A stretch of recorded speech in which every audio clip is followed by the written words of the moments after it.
Hello and welcome to Real Monsters, the, I suppose, companion piece to Mini Monsters now. Yep. So each week we will take the 4, or in this week's case, 3 topics from Mini Monsters, and we will discuss them a little deeply here on the Patreon exclusive show, Real Monsters. Yes. And the reason it's 3 this week is because we have a big one. So every now and again we're going to throw a big one in there that would have usually made the classic Real Monsters main profile. Yeah. Would have been the week's subject. But it'd be like a half. But in this case, we'll make it a 2-parter for Mini Monsters and kind of dedicate more of the show to that. Yes. And for that reason, the same way it was released, Roswell will be the last thing we talk about today, because once I get going, thank you. No stopping. For that update. So before that, we got to get into the Black Widows of Liverpool and the Ghostbuster Ruling, because I'm not saying that big long name. Stambovsky. Versus Ackley. Just kind of rolls off the tongue. But we'll get to that in a minute, because I have a little bit... No, that's the thing, like, these two subjects in general, I mean, like, I'm surprised how little there is about the Black Widows of Liverpool. I couldn't find a whole lot about that. Because they're women. In the end, I researched like I said, I have about 24 hours to do research on this stuff. You pick them, you talk about them, and I got 24 hours to look it up. Maybe 48 in some cases. Less this time, because you were going away. Oh no, I had more this week, didn't I? You had since Our dog died. I had to bury that. I had to deal with all that. Right. So I didn't have time to do the research. I had to get the script finished that was supposed to be done last week. You're awful. I know. I was nothing was going right this week. No. But where was I going with that? Anyway, I watch documentaries to kind of see if I can get more facts on it. Because I listen to, obviously, I listen to you. I do the recording for you. I edit it. I put it up. And I listen to it. And then I go away and I watch a documentary about the subject if I can find it. And up until now, I've been able to find it, but we're only a couple of episodes into the Monsters, so it's been easy. And again, found plenty on Roswell. That was no problem. Of course. But again, the Ghostbuster Ruling, it's not something you find a full documentary on. No. But it's an interesting subject, and I will get into it because I did find this lawyer lady who talked about it a little bit. Okay. Don't get too excited. We'll get to that. But the Black Widows of Liverpool, all I could find was basically what we had done. There were 10, 15-minute videos briefly kind of going through it. Yeah. And I just kind of decided at that point, I was like, why the fuck am I listening to them telling me the same thing Amy's doing? So I just listened to your episode again and kind of took some notes on what I wanted to ask about. Okay. But you want to give a brief kind of rundown on what they were about again? Yeah. So the Black Widows of Liverpool, they were Catherine Flanagan and Margaret Higgins. They were Irish sisters who were convicted of poisoning and murdering one person in Liverpool in England, but they were actually suspected of 4 more deaths. The women collected burial society payouts on each death, and they were found to have been committing murders using arsenic to obtain the insurance money. Although Flanagan evaded police for a time, both sisters were caught and convicted of one of the murders, and they were both hanged on the same day at Kirkdale Prison. Modern investigation of the crime has raised the possibility that the sisters were actually part of a larger conspiracy of murder for profit or a network of Black Widows, but there was no convictions were ever obtained for any of the alleged conspiracy members other than the 2 sisters. They were like the Black Widow Mafia, a little fucking insurance cartel going on. Yeah. And that's why I'm surprised I wasn't able to find much on it. No, it's not like I could go looking for books. I don't have time to read a full book on the subject, so it has to be kind of brief. So an hour and a half documentary or a few articles, I can fit that in. So I assume there's probably books on this. Oh, there has to be. Because this is specialized book. Oh, it is. It is. This isn't just like 1 or 2 women. This is like one woman's running the insurance fucking side of things. Another woman is fucking getting the arsenic from. Another woman is fucking tempting the person. Nobody can be charged with everybody's working together to get it all going. And it's like fucking mental. Margaret Higgins kind of looks like Mrs. Doyle. It will be really interesting just to hear it. If we could get it. Obviously, it's a legend now.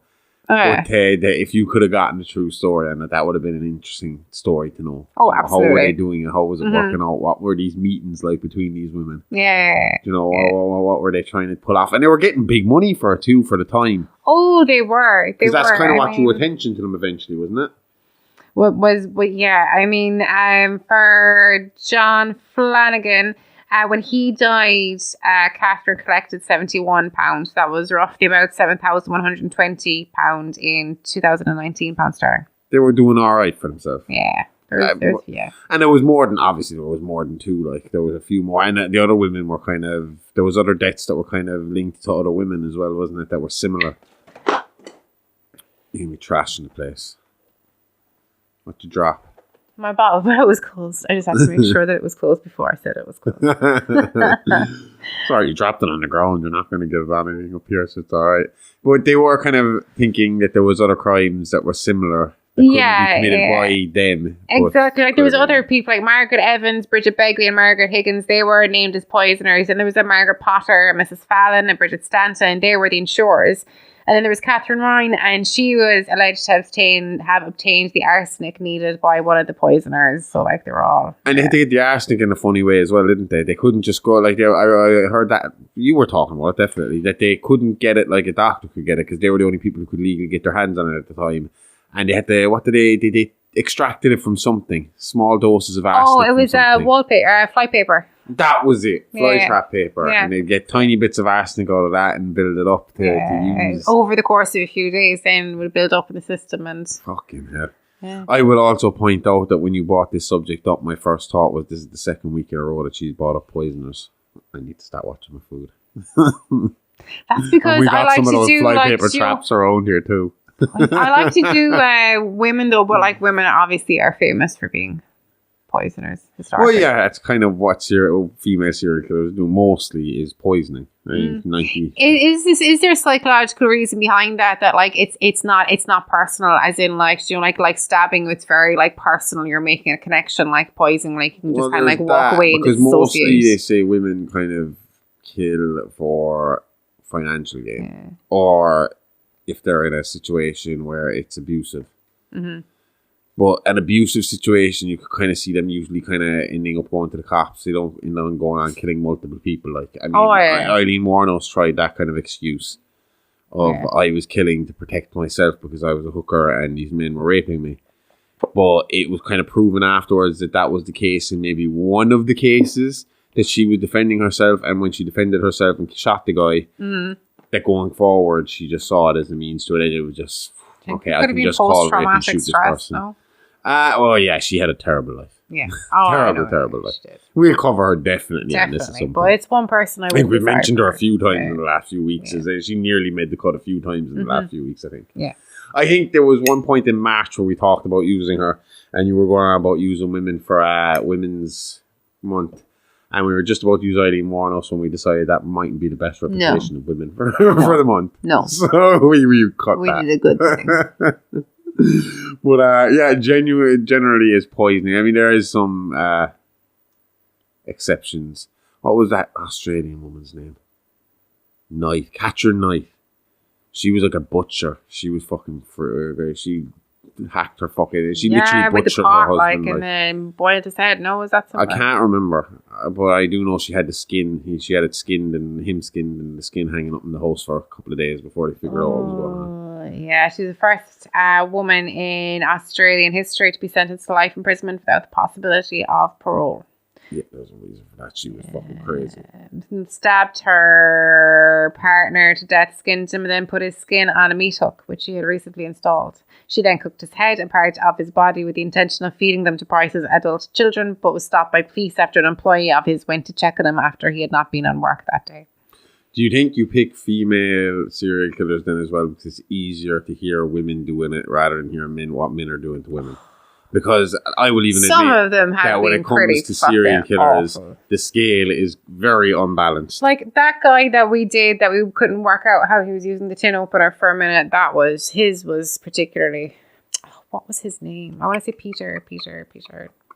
He was a World War II kind of. There wasn't World War II or World War One. Sounds familiar. I can't remember off the top of my head, but I do remember us kind of laughing about the tin opener. Then we realised it was a stabby tin opener, not a twisty tin opener. Yeah. Old school tin opener, nothing new and fancy. That's what made me freak me out the most. Like you said, there is that difference. Yeah. Female serial killers is this person was poisoned over a period of time and then dropped fucking dead. Whereas male serial killers is like, he cut her fucking tits off, then he rode her, then he cut her fucking head off, and then he rode that, then he took a bat in her blood, then he came in it. Then he fucking... When I was reading, when I was doing the Black Widows of Liverpool, I had kind of like, do you know the way you have images in your head?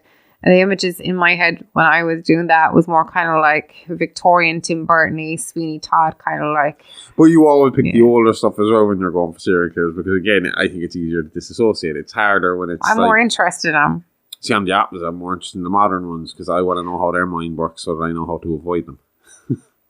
Okay, yeah, I get I want to learn from modern mistakes, make sure, and I also take a bit of. Yeah, but I bet you wouldn't have known how to poison someone with flypaper before this week.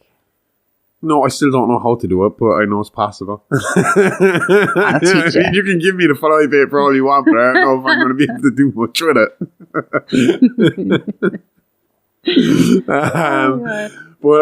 No, I find, I don't know. I mean, it's also kind of comforting to see modern policing and modern science catching up to the point where the serial killers can't become serial killers anymore. Yeah. So that's, so there's also that kind of side of looking at it. Whereas, I mean, like the golden age is obviously 70s, 80s, 90s. Golden age, yeah. Of the serial killer. Yeah.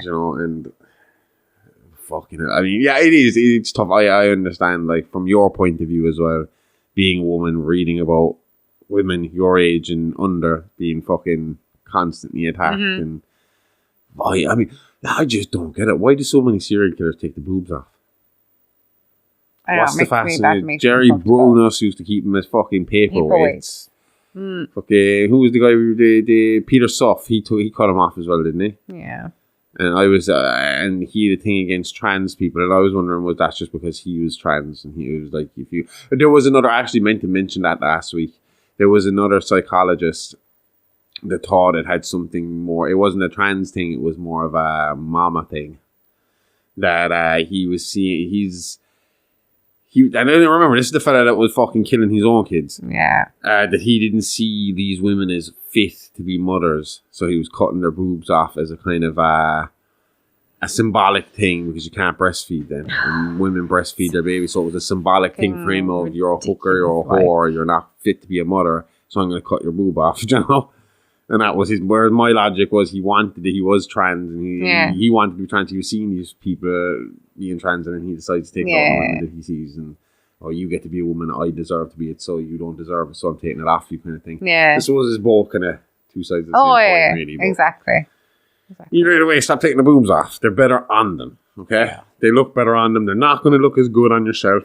I feel a lot more comfortable calling them breasts when they're on, like, when it's a victim thing. Yeah, I suppose so. I just try and keep it lighthearted because I don't like thinking about it. It's a bit gruesome. Yuck. Yeah. But let's devote a whole 10 minutes to it anyway, Josh. That when they go after the genitals, I just don't get that either. Don't get that. Don't understand. Don't get it. And I don't... Again, with the chin opener. Fucking hell. Yeah. Okay, Ghostbuster Ruling. Stambovsky versus Ackley. No. Yeah, go on. Give us a quick rundown on what it is. Okay.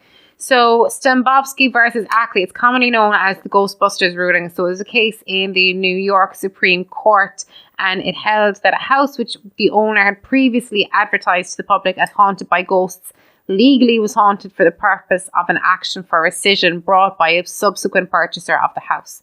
Because of its unique holding, the case had been frequently printed in textbooks on contracts and property law and widely taught in US law school classes and is often cited by other courts.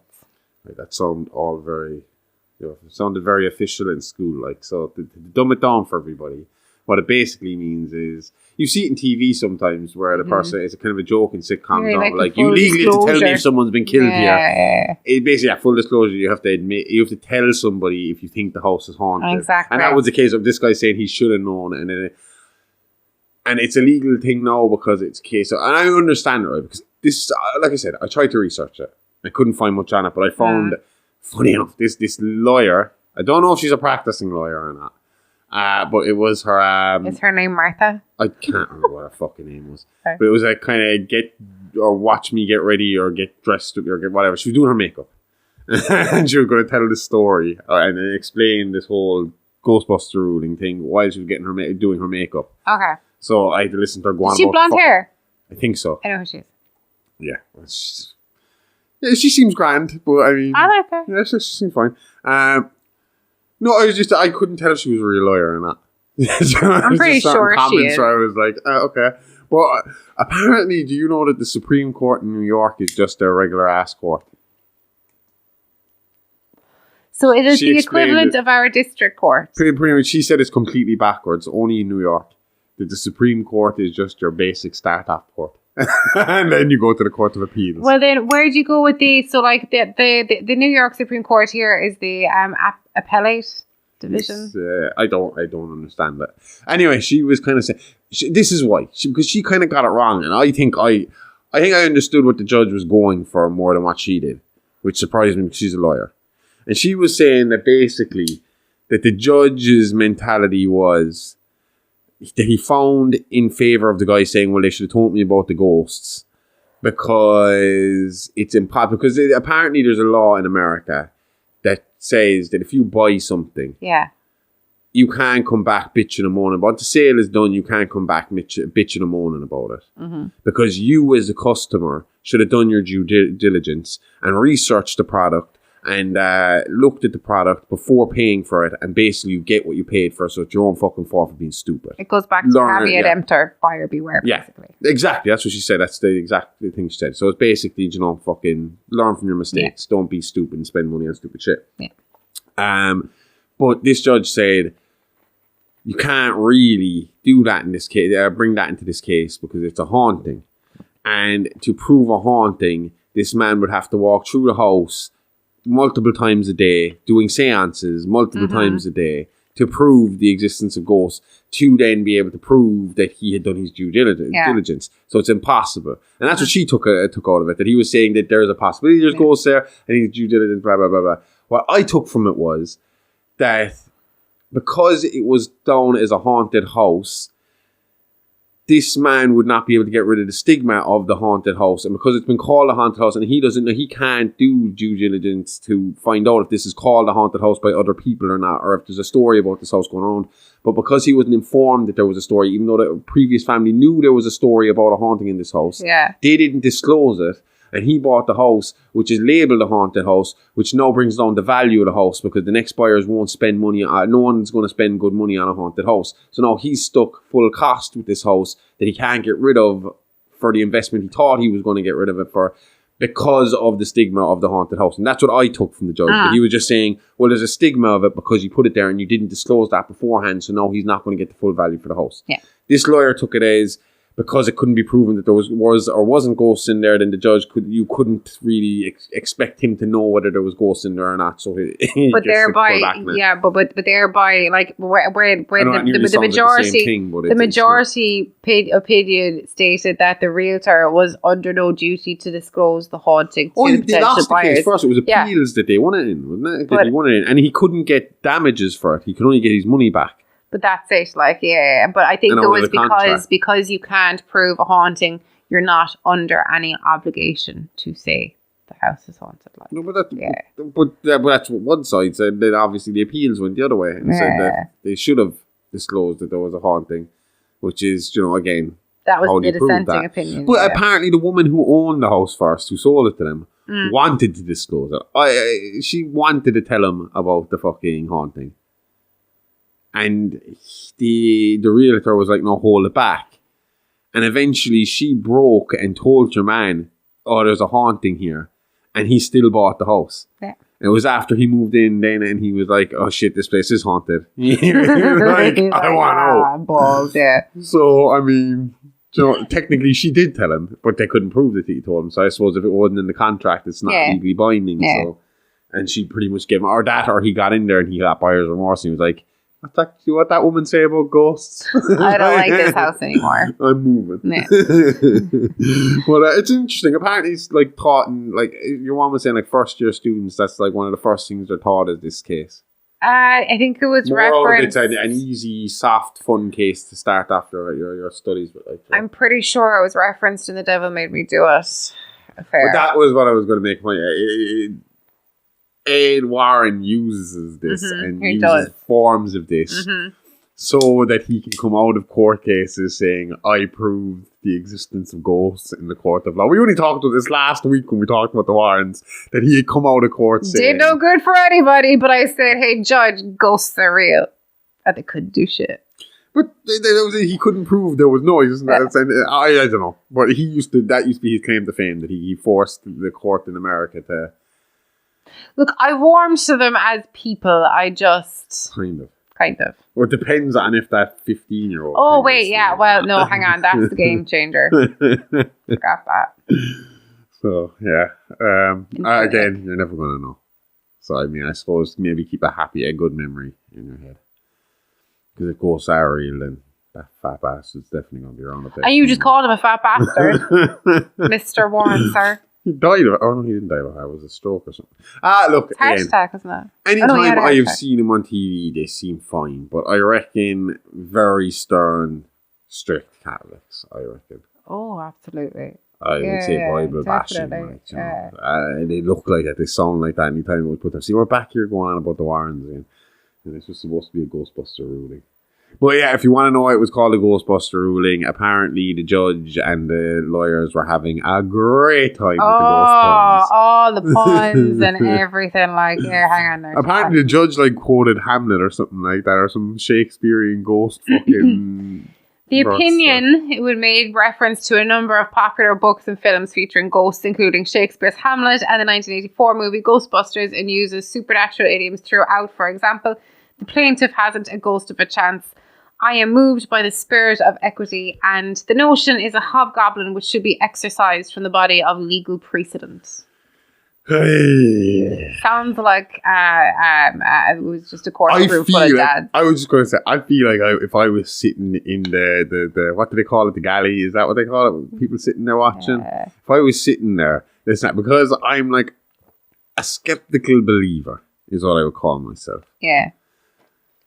I would get annoyed at how, they're rolling their eyes as they're making these jokes, and they're giving big long sighs every time something's brought up about a ghost, and then it's like, and then they start off, and it's just these fucking nerdy little pricks with daddy's money laughing at the ghost stories and having a great day in court. Yeah. But then again, do you want to take it away from them? I mean, why? They must be dealing with serious shit all the time, so I mean, it must have been a fun day in court.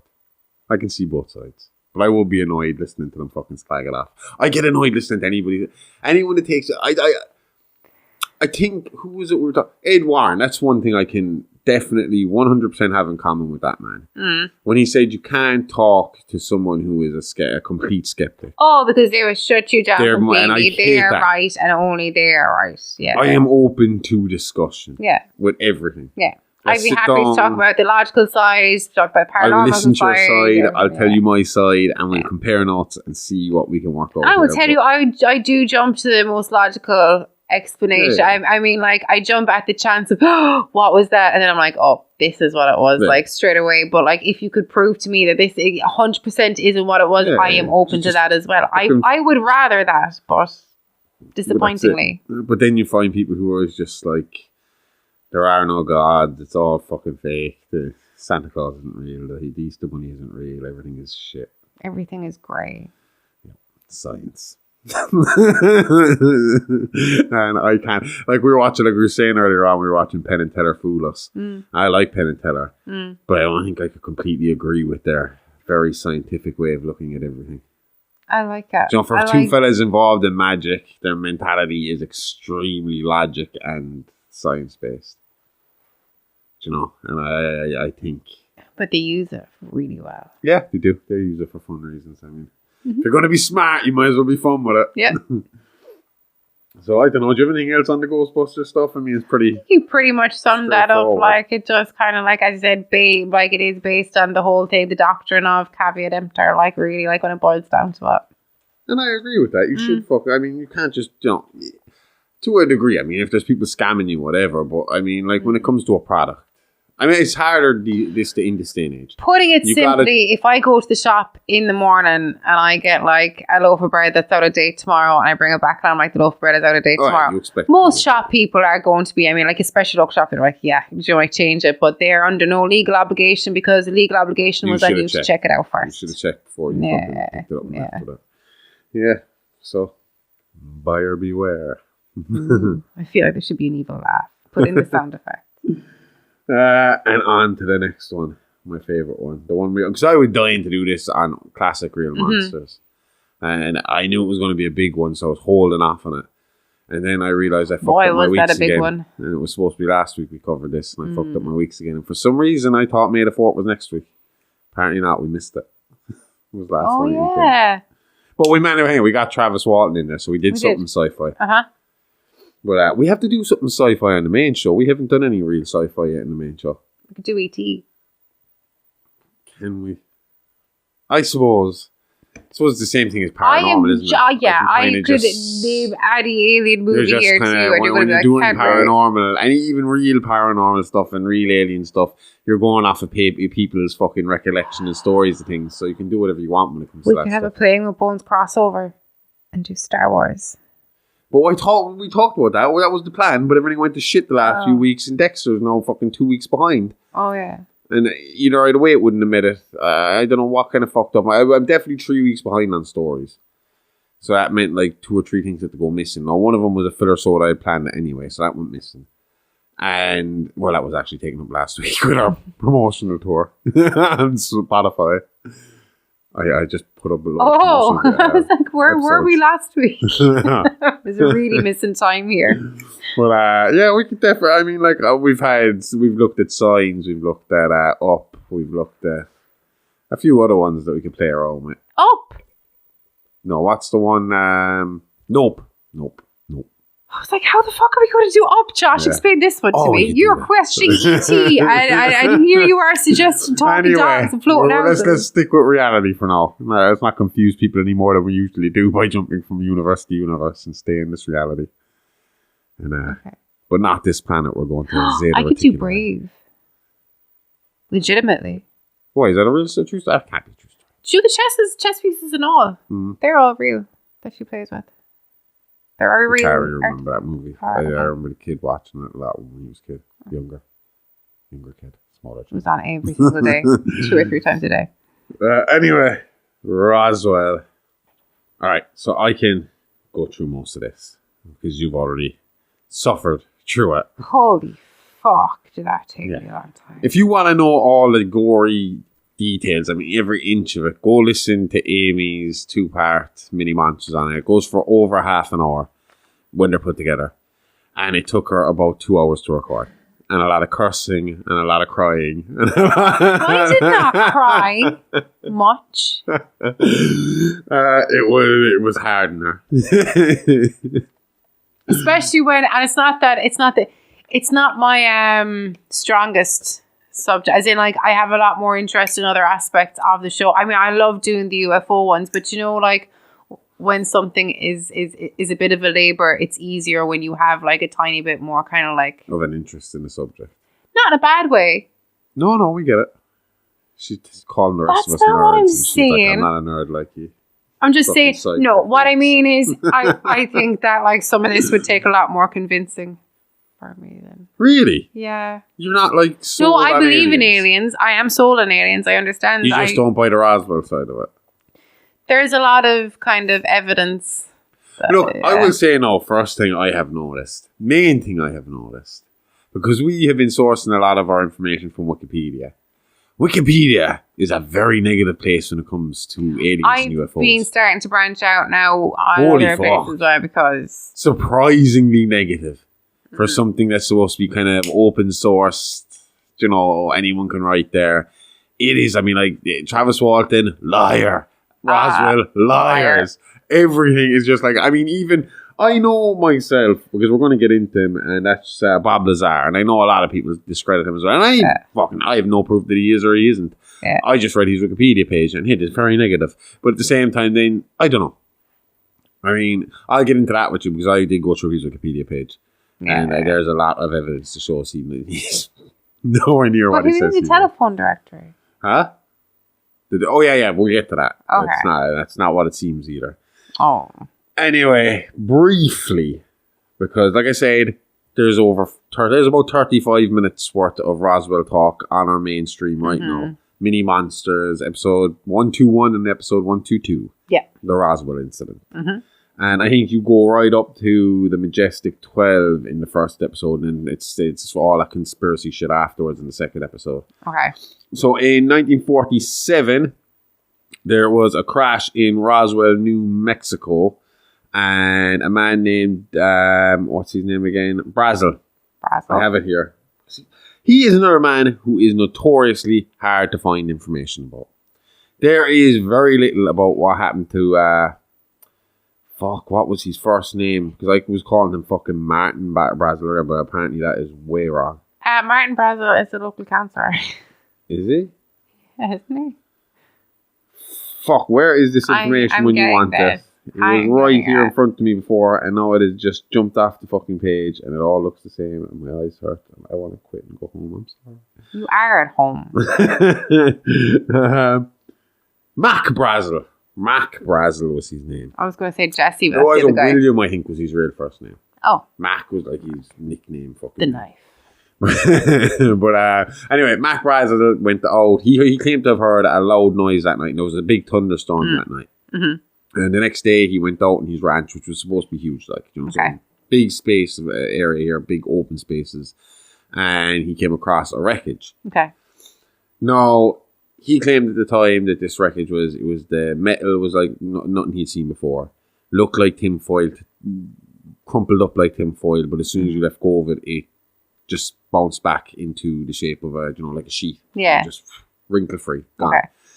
And there was supposed to be hieroglyphs on the side of it. Now, Wikipedia would have you believe that this is an kind of amalgamation of different hoax stories over the years getting stuffed into one. Because the problem with Roswell is this all happened in the 40s, but none of it really started to come out until the 70s. Okay. And at that point, it was second-hand accounts of witness statements, and it was kind of older people giving their statements. And the big one being Jesse Marcel. Who was the first US Army guy sent out there to retrieve the wreckage with Mac Brazel. Okay. And at the time, he collected it up. He bought it home, and his kid said he saw some of it. So this is where I'm saying where the secondhand stuff starts coming in. Yeah. Because it's then it's a lot of their kids saying, well, this is what happened. You've left your primary sources and you're gone to your... Yeah. So, I mean, look, I'm going to give you the kind of story as we've known it growing up. Okay. The myth. Yeah. And we can kind of go through why it's a myth now and not fucking real and why it's... So it's going to be a really, really quick run through from what I've been told about it. Okay. So there was a crash. Marcel goes out, he collects the wreckage, he brings it back.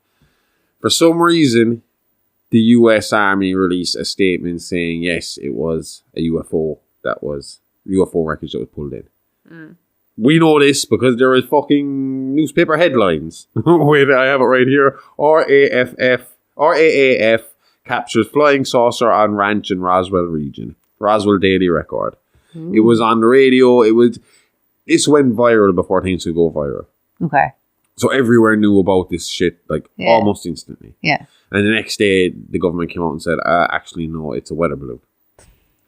And Jesse Marcel is there, and it's a famous picture of Jesse kind of hunched over, holding up some sticks and some reflective kind of material. Yeah. And it's supposed to be a weather balloon. Yeah. And what the weather balloon basically was, what they're claiming it was that they would send these things up, and I suppose the pressure, air pressure and all this stuff was sending information back, and it was able to tell them what type of weather was going to be. Yeah. Now, later on, they would claim that they had to cover all this up because what it really was they were sending up this special kind of spy equipment that was supposed to detect any Russians in the airspace, basically. Yeah. Basically spies, yeah. Russians in the airspace. I think it was supposed to be able to detect kind of missiles coming and stuff like this kind of stuff, but it was top secret kind of information. Okay. It wasn't to be. So that's why they're claiming that this UFO thing got out of hand, because they said they had to cover it up, and because of the crash already being kind of reported as a UFO. That's the story that ran. Yeah. But In the meantime, people involved have said that there has been talk of multiple crashes. Okay. There has been talk of bodies being found, and there's different explanations for these bodies being found. But obviously, the hyper fucking crazy story is that, what we will say was most likely phony story, but the most popular one that most people know is that, that there was a crash, there was bodies found. I always knew that as the second crash, but in most stories, I think people know it as the first one. But obviously, the first one was just the wreckage found by Mac Brazel. Yeah. There was supposed to be a second one, and I have seen a show where they were supposed to use lie detector equipment on the faces, to see if they were telling the truth or not. And the kid that said he saw the bodies was supposed to be telling the truth. When he said he saw them moving around, he was supposed to be lying, that they were supposed to be just lying there dead, like. Okay. No, Mac Brazel obviously was saying, no, that's not what I saw. But Jesse Marcel was keeping his mouth shut because he still worked for the government. Okay, well, yeah.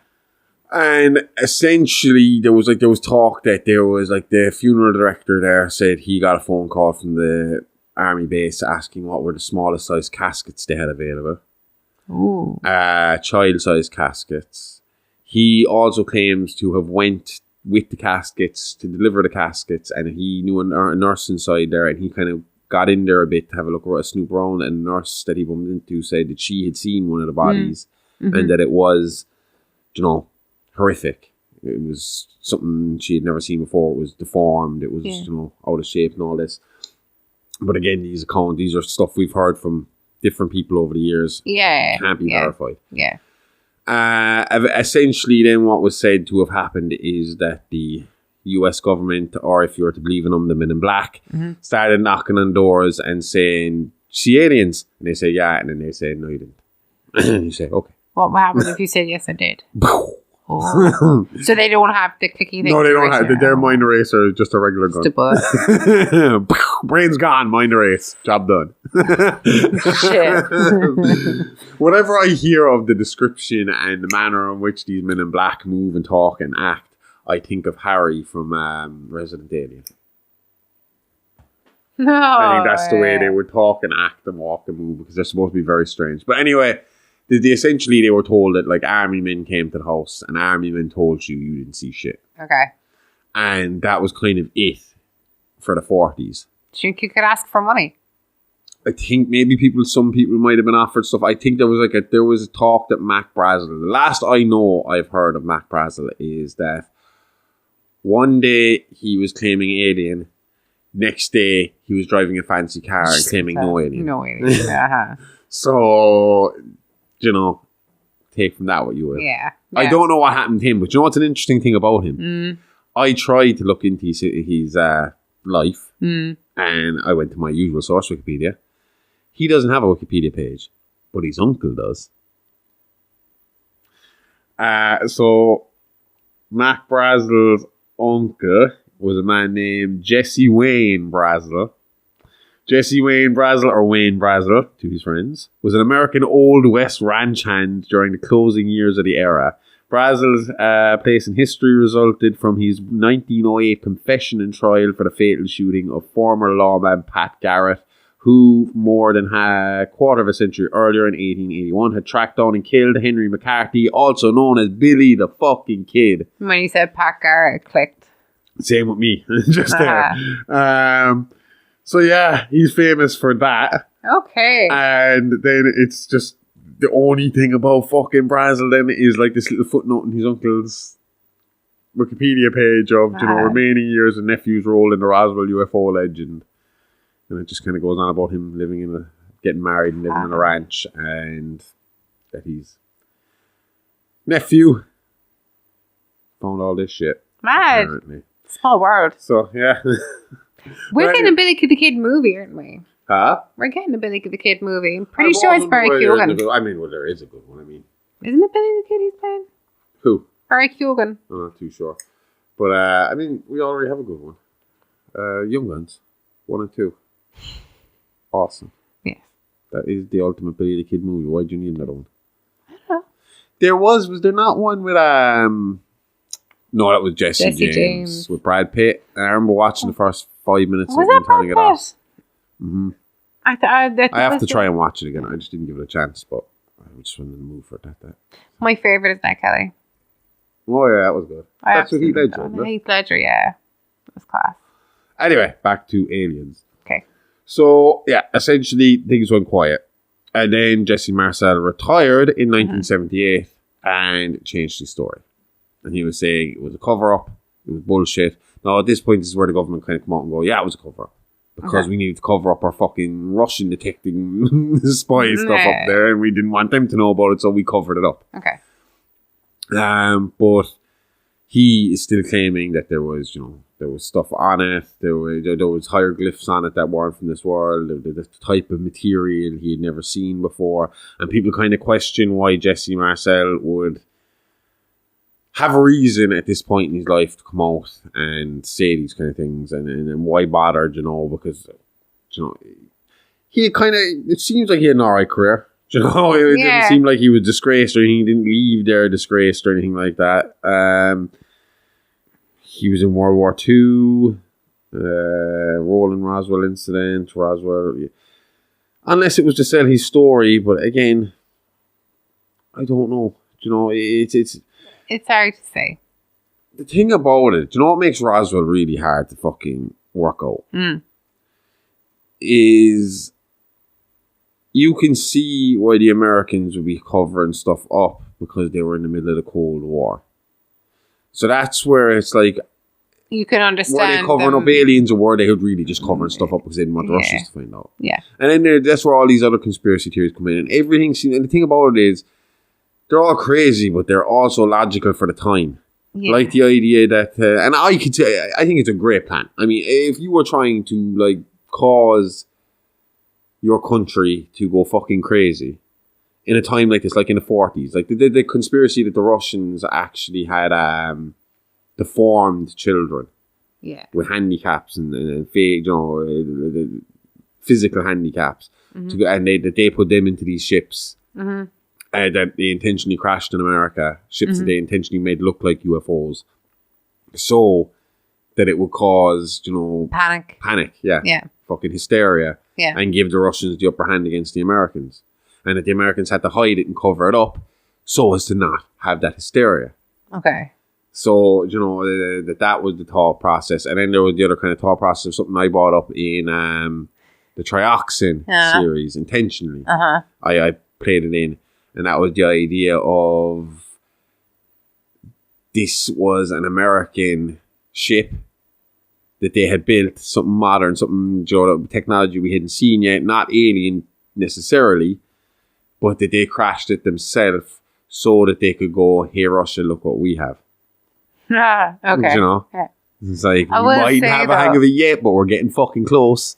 And you're not going to see us coming, and this is what we have now. And so it was a kind of a thing of trying to intimidate from afar. Like I said with the Trioxin the whole Philadelphia thing was a accident because it was kind of trying to show the Russians, we have this technology, we can release this and do this to your whole country.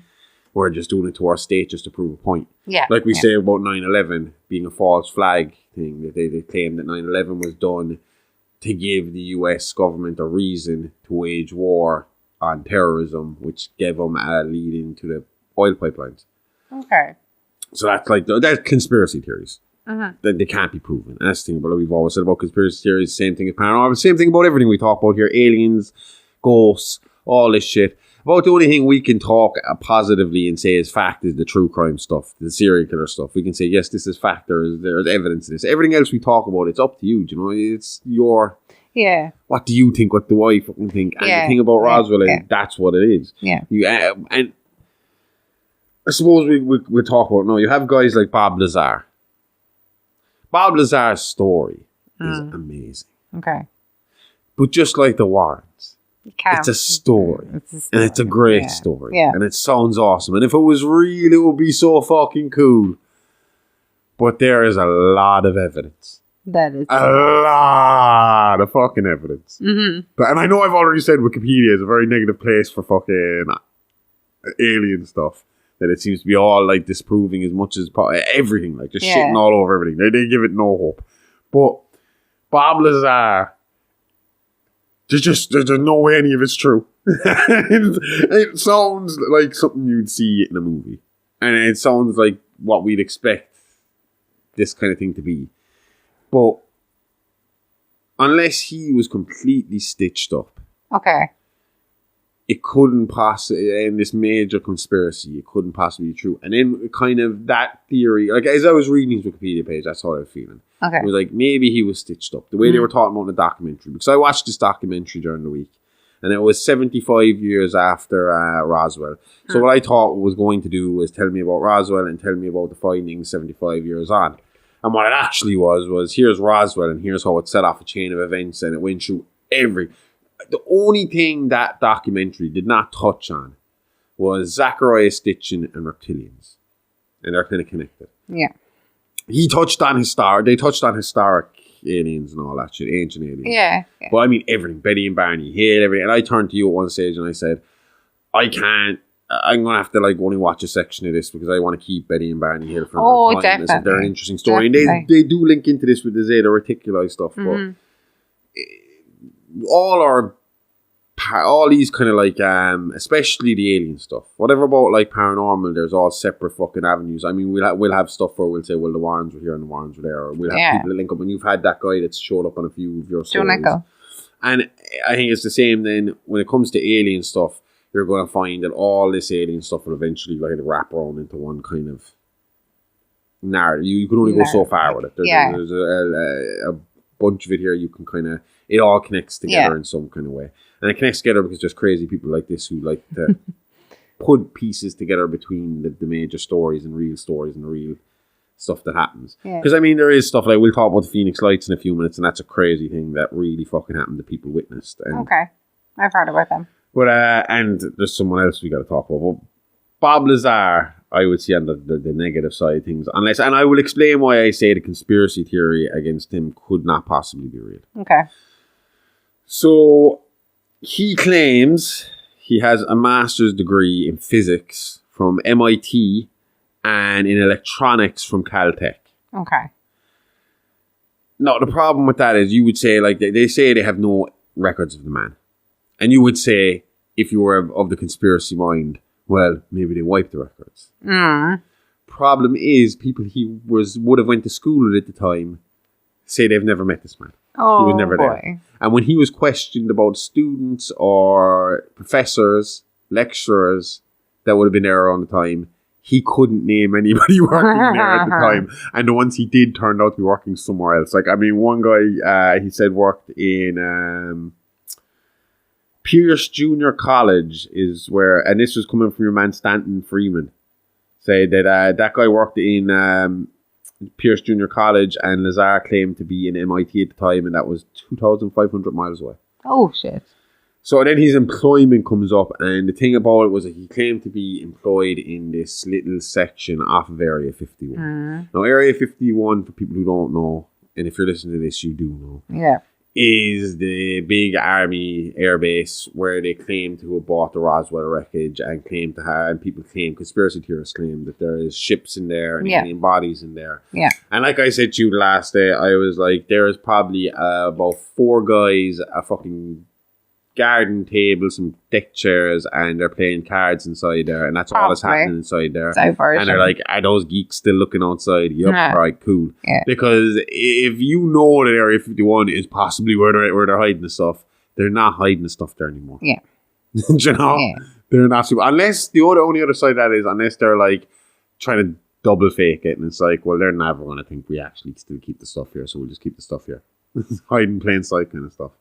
Yeah, I kind of believe in that one more. Bob Lazar claims that he was working as a physicist in the special area off of Area 51. Okay.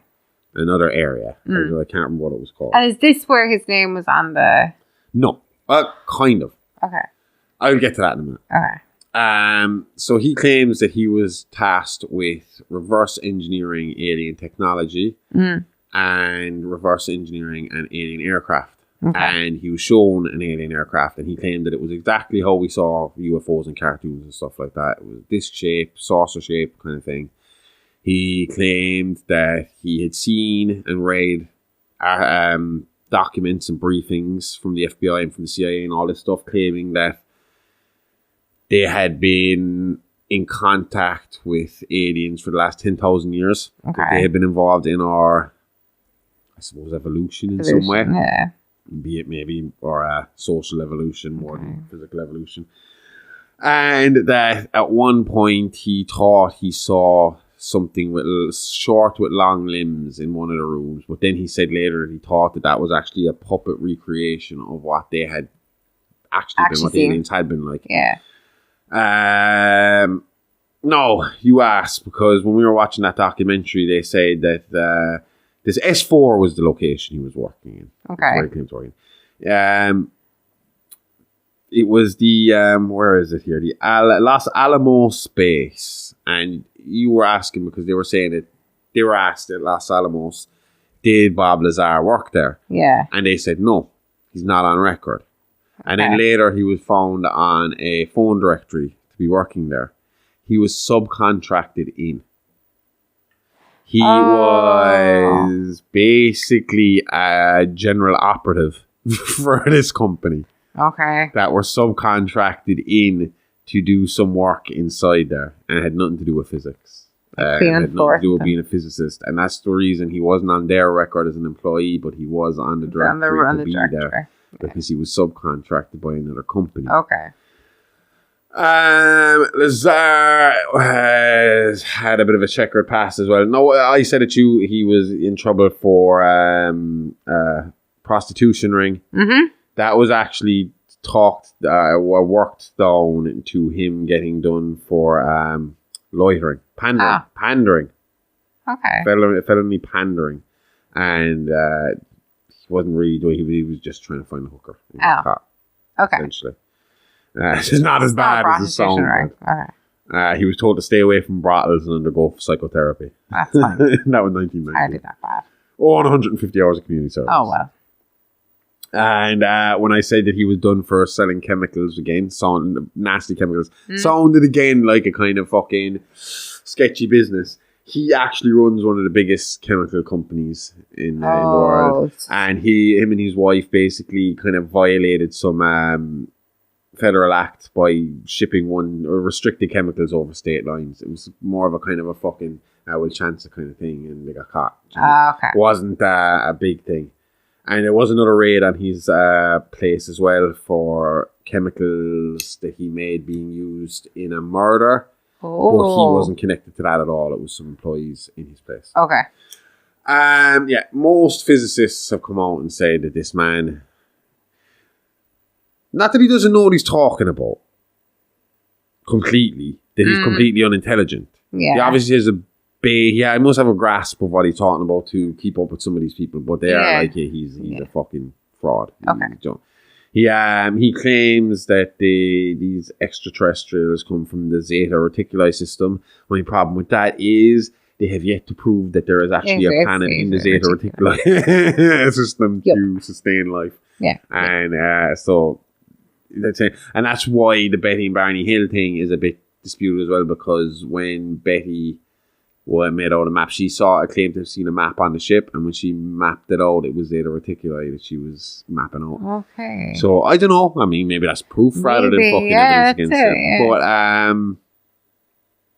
But so that's Bob Lazar for you. Well, I don't know. I mean, most places apparently know he is, especially in modern day, when he is announced as a physicist, it is self-proclaimed physicist. No, He's never called a physicist anymore. And it's pretty much taken that the education he claims to have had did not happen. Did actually happen. Okay. Now, he again claims that is completely a conspiracy against him for speaking out.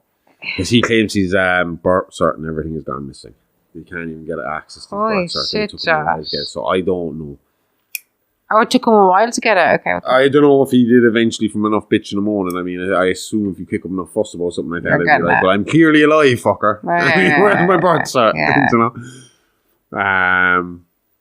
I suppose the Americans really wanted to get rid of him. They turn around and go, it's over in Russia, motherfucker, go. Or they send you don't belong here anymore. And then you have the other end of the scale here when it comes to this kind of stuff, and that's J. Allen Hynek, who went in as a complete skeptic, who's hell-bent on proving all of this shit to be phony. Oh, yeah. And by the end of it was like, I can't. It's not. there's Pretty some real shit watertight. here. You know, I mean, you've just taken a complete skeptic whose job it was to prove this stuff wrong. And I think out of all the cases, there was loads of cases, like thousands and thousands over the few years that they did it. And it was only like a small percentage. It was only like 90 cases or 70 cases, something like that he couldn't really give a definitive answer to. And he was just like, it is an unidentified object. I cannot call it anything else because I can't identify it. But it made him a believer. Yeah. It's made him look deeper. And that's the kind of people I like. Is people who at least they go in skeptical. Like, that want find to... all the fucking dumb reasons it could be before we jump to this conclusion, you know? Yeah. But, anyway. So, we were talking about Roswell and what was kind of happening there. And J.R. and Hynek kind of happened in this time. After Roswell, before Roswell got big. So again, Roswell in this time, it was kept quiet. It wasn't a big to-do, but at the same time, this Roswell incident kind of sparked it off more. Like a flying saucer kind of phenomenon, it is mania around America. So there was like UFO claims coming in all over the place. Some that we talked about mentioned on Mini Monsters, and that was the Twin Falls saucer hoax. Yeah. Which sounds absolutely ridiculous. I don't know how they get it. And the Aztec, New Mexico crash saucer. But that one is down as a hoax. I'm reading that. I don't see much. I don't understand. I have to look at it again. Maybe I'm thinking the wrong thing. It's a bit deeper. No, the Twin Falls one. Again, the kind of conspiracy theorists would say, oh, well, they just claimed it was... They faked the ship in the end because there's sightings of the saucer around the area before... the crashed saucer is found, and before the teenagers admitted they built the crashed saucer, because like there is one incident in this area where people are claiming to see 8 to 10 discs flying in a V-shaped formation. There's another case of a group of 60 picnickers seeing 35 discs in the sky. It's not like Starlink. Huh? I don't know, but see, this is back in the 40s. Oh, yeah, that's true. Fucking Starlink, who they sending up? And then in the end, they find this 30-inch, which is, in the terms of UFOs, isn't that big. Yeah. In a back garden, and then eventually, like, the FBI come in, everything is hush-hush, they take this stuff away, they say it's a hoax, or they take this stuff away and say nothing about it. And then later on, they come out and say it's a hoax and show the UFO. And so the UFO was 30 inches or an alien was 30 inches? The UFO. Okay. So the alien would be smaller, unless it was like a spy kind of thing, you know, a drone. Marvin the Martian size. Huh? Yeah, but I mean, there's the idea of drones as well. I mean, we send them around now and there, and we're not in them, like, you know. Mm-hmm. So, they took it away, but I mean, like, a conspiracy theorist would say that they were there and then they faked this part to put people off. Okay. You know? I don't know. Again, it's really up to yourself, but people are seeing these fucking flying saucers all over. And and then there's like this kind of this thought of it was around the time of the Cold War heating up and World War II had just finished and the atomic bomb had just went off for the first time, and that's when saucers were being seen around. And the idea behind that is that the aliens are actually keeping an eye on us. Yeah. And when they saw this going off, it's like, oh no, they're going to fucking kill themselves. Yep. I pointed that out to you yesterday, though, that when it comes to, like, in World War II, you had the Japanese kamikaze fighters, and I was like, we are pretty much the Japanese fighter. And when we were watching the Pacific, those Japanese just ran at the fucking bullets. Shit. They just ran at the bullets. Yeah. It was like, use me as a human shield, the next guy's going to kill you. Yeah. And I think humans as a whole, in a galaxy context, I think we are the Japan of the galaxy. Because I think that the aliens are looking at us and they're thinking, these guys are on their own planet pointing these weapons at each other. And if one of them shoots it, everybody's dead. So it's literally, the human mentality is, if I am going down, you are coming with me. So if the aliens are coming to take Earth over, we would rather blow it up with you on it with us. So come on down, and as soon as you land, we will set off the nukes. Yep. Out come the doves. We can't have it, neither can you. But, yeah, I mean, look, this is deep, because I don't even know what the Majestic 12 really is. I mean, and then you do the alien autopsies, and then it just all starts to, like, dilute what really fucking happened there, like, you know? Yeah. I feel like a lot of it, I mean, when you see people talk about it, even the second and third hand accounts, and they've all passed lie detectors multiple times, and they've passed kind of AI when it's lie a second or detectors. third hand account and you're passing a lie detector, that means because you might believe the story. You genuinely been told this information, you believe this information. So no, one of those cases, it was an old lady who was a kid at the time, and who claimed to have seen stuff. That's first hand information. But she was old. But still first hand information. But, yeah, and I mean, what was the Aztec one again? The Aztec, New Mexico hole. The Aztec, I had that there. Oh yeah, this is a real bullshitty one. This is the one I was talking about on Playing with Bones earlier on. Mm-hmm. If you haven't heard it, go back and listen to Playing with Bones. We have that up right now, and that is all about archaeological hoaxes. And you were talking about like how they were doing the giant thing to try and bring on the economy a little bit and hope kind of. Well, prove a big massive point. No, what was the one where they were trying to screw people out of money? There was one of them that was done just to kind of... Well, no, they were happy with the giant. They were kind of like... Well, in this case, these guys basically faked this crash landing of a UFO so they could go around selling fake metal parts off of the ship to people. And it was found not long afterwards that they had been doing this in various different places. And they were done for fraud. But there isn't much to it. I love their kind of description of things though, because they have some imagination when they talk about this stuff. Yeah. Straight away you know they're full of shit because they say they're from Venus. Oh. There ain't no one in Venus, man. That the two of them, that they're... No, the alien, the ship that comes from Venus. Okay. And that the inhabitants stocked concentrated food wafers and heavy water for drinking purposes. There was 9 of them in the ship. But I love that kind of detail. Like syrupy water? No, heavy feeling, dense water. Oh. Because of the gravity difference, because of the difference in their makeup, the water's makeup and stuff. So that's what I'm telling you. I love how these fucking hoaxers when it comes to UFOs really get into the nitty gritty detail, and that's what makes them so fucking realistic and makes you want them to think they're real.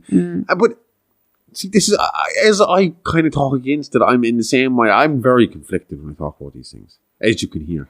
I know, because 1 minute I'll give you the not just the pro side of it, but I'll jump into the con side of it and then back to the pro side of it. And it's like we're living in a day and age where they're like 100%, it has been confirmed to us. There is something in the sky and we don't know what it is. Yeah. Governments all over the world have said yes. And now people as a whole have accepted the idea of what we once saw as like monster movie material is actually most likely real because it is.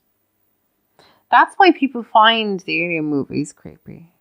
Because they're made like monster movies. Well, no. I mean, like, as in, like, even Signs as in itself is creepy because of that possibility. But because it's a But no, it's a real possibility. You're not crazy anymore. It's seen as kind of... What's the word I'm trying to think of? You're arrogant to think that we're the only people living. And that, like I said, we've said on past shows, that could just be a plant growing on a fucking planet, millions. But it's still a living organism. And that's alien. Mm-hmm. But I mean, like, now that we're saying, there's stuff in our sky, we don't know what it is. Mm-hmm. But then at the same time, they got fucking cameras in space. Why are they not picking these stuff up from their fucking space stations and stuff and satellites and all this? Why are they not picking up these things coming out? Pilots are. Yeah. Did you see that in that documentary that was it Kirk Douglas? Kirk Douglas? Yeah. No, it wasn't Kirk Douglas. Who was the guy from The Thing? Yes. Kurt Russell, that's the one. He was watching a news report about some fucking pilot that rang in a report of seeing something, an unidentified flying object in the sky. And then he was listening to the news report and he was like, this sounds really familiar. And he went back and looked at his logbook and it was him. And he couldn't remember doing it. Go away. He was like, once I realised it, I remembered it. But he couldn't remember the actual time afterwards until it was brought back up to him. And it was like, that's my voice in the news report making that report right there. He's like, I'm the pilot. He went out for he was like, he had a private jet or a private plane, went out for a fucking fly Spin. one day, you know, as you do when you're a mega star. Yeah. And saw something and reported it, and came up later, and it was like, I can't even remember doing that until we were back in his log, and he was like, oh yeah. That's crazy. But anyway, obviously we've had one here in Kerry. There was the thing. But yeah, but like we said, there's something up there. It's crazy. Oh, definitely. And that's why I'm saying it's just a pity we didn't have. I mean, obviously, look, everyone's views have changed over time on these kind of things. Mm-hmm. But it's a pity that when stuff like Roswell happened, that we didn't have that open mind. Oh, yeah. Because we'd have an answer now. You know, because then it would be a case of, well, people went in there with open minds and looked at this and said, no, this isn't real, or this is a hoax, or this is real. Whereas now we're sitting here going, what the fuck happened? And everybody, at this point, everybody involved is dead. Yep. Or very close to the grave. If they're still alive. Mm-hmm. So it's like, you know, it's going the way of Jack the Ripper. We're never going to really fucking find, unless the government, US government, come out. And that's the thing. This is where it really fucking pisses. And it's going to be my last thing on it, because there's just too much with Roswell. And we can talk about Roswell again another time when we read more about it and get more into it again. But the major problem with it is, right? Mm-hmm. If Roswell is fake, we're never going to know if it's real or fake. Yeah. If Roswell is real, there's a possibility of us knowing. Because if Roswell is real, there's a possibility that when this all starts to come to light a bit more, the US government will come out and say, well, fuck it. Yeah. Now that we're here, we might as well tell you this is the history of the thing. And then we find out the real history of how this all... When the aliens turn up, when we know aliens existed, then we'll know if Roswell happened or not. Yeah. That's another way of looking at it as well. Because at that point, they'll have nothing to lose and just be like, well, yeah, that did happen, or, well, that really was a hoax. The other side of it is, if it's not when aliens come out and the government turn around and say, well, look, aliens, this is the proof we have of aliens, but Roswell didn't happen. Conspiracy theorists are still going to turn around and say, no, it did. There's no way to convince a conspiracy theorist otherwise, because they'll just keep saying you're lying to them. Yeah. So unless it's real, we're never going to know if it's real or fake. Oh, which is extremely frustrating. Yeah. Because they're never going to know. If they see it on So TV. it has to be the American government coming out and saying... No, I would take the government's word for it if they came out and said, okay, here's Betty and Barney Hill, that happened. Travis Walton, that happened. Roswell, that was fake. Then I'd be like, well, come here. Why would they bother lying to me? Do you know? I mean, at this point, what do they have to lose? Sure, yeah. I'd believe it then, but there would still be conspiracy theorists out there saying, why are they hiding Roswell? What was at Roswell? What type of alien was there? Are they the bad aliens? Are the ones that Walton good? Is that why they're hiding it from us? You know, it's just constant. You can't please everybody. And that's why this stuff is so frustrating. All I want is just to see a fucking alien. Just to see is real, and people and their lying just keep muddying it up. I have one last thing to say. Did you ever see, and I don't know why I have it written down here. Oh yeah, the Twin Falls hoax made me think of it. Because in the description of the Twin Falls hoax, basically it was, there was a bang. And the next morning, and they thought it was just a truck passing, and the next morning the neighbour came out and saw the saucer, the 30-inch saucer fucking crashed into the backyard. Yeah. And they called the police. Yeah. Did you ever see? I don't know if it was you that showed it to me. Was it you that showed it to me? I showed you. Or was it right? I thought it was Roy that showed it to me. Would you like a cup of tea? Yeah, right. And your man is clearly in a shit costume. Is the name of the show. Like he's clearly in a shit costume, and your man is like convinced. I would not have signed the release forms for that. But it's not a very English thing to jump to straight away. Like, oh shit, it's Canadian. I'm going to put it up on TikTok. You do. So fucking funny. But yeah, anyway, I mean, look, again, this is something you could just talk and talk and talk and talk and talk about, and you're never going to get anywhere. Yeah. You're not. No. Because it's rather a cover up, or it's a cover up of a cover up, or they're covering up the fact that they're not covering up anything, and they're covering it all up with more cover ups, and fancy names. And that's the one thing I do. Nobody knows who's covering up or what's being covered up anymore. To finish it off. When you saw the name MUFON come up yesterday, you laughed and you were like, MUFON, that's a funny name. Mm-hmm. And I was thinking to myself, do you know that's the problem these days? No one takes them seriously anymore because their names are too boring. Yeah. Do you know, they're all big, long, technical words. You go back to the day of like the 40s and 50s, and you got Project Blue Book, Majestic 12. Majestic 12 sounds like something out of a Bond movie. Oh, definitely, yeah. The names were cooler, so the shit was good. But yeah, look, like I said, we'll talk about this. We'll do another one, yeah. because we've been going for a while now. We'll talk about this again. I'll dig a bit deeper. I'll try and find a bit more on Mac Brazel and see what happened to him afterwards. Yeah. And do a follow-up on it. I mean, look, every time we do an alien episode or an alien subject in one of these episodes, we are going to end up touching on every other alien episode we fucking touched on. So when we eventually cover Betty and Barney Hill, which has been, again, discussed heavily for the last couple of weeks, so I can see him turning up soon, then we'll end up talking about this again. We've ended up talking about Travis Walton again today. So it keeps banging off each other, and they're all from the same kind of community and circle, so they all kind of deal with the same shit together. Yeah. I mean, back in those days, everyone, you were crazy if you got involved with aliens, so it was a small community to start with. Together. Not as open and cool as it was now. So that's this week's Real Monsters. Another successful episode. Yay. And next week, I think we'll have a good episode, because I know we have another 2-parter in the works. Something to relate to our main subject. Cool. With Mr. Morgan. Yes. Someone similar to Dexter Morgan. Well, in the sense of he's supposed to be charming, but not really charming at all, but a psychopath. Oh, yeah. I remember. Yeah. So until next week, see y'all later. Love you. Bye-bye.